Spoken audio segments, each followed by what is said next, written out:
Hello everyone, welcome to another new video.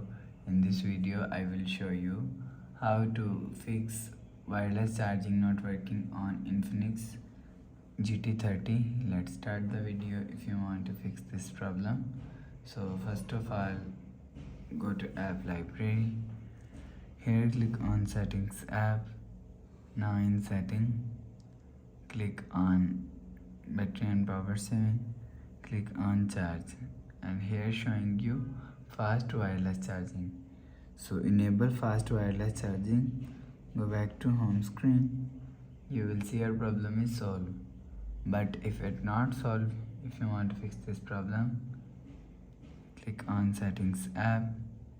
Now in setting, click on my phone. You will check your software update is latest. If it not latest, update your software latest.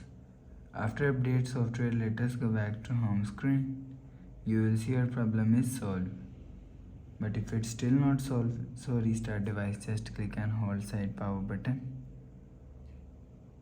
Click on this restart icon. Again tap on this restart icon. You will see your phone is restart. After restarting, enter phone pin. You will see your problem is solved. So please subscribe for more new latest videos. Thanks for watching.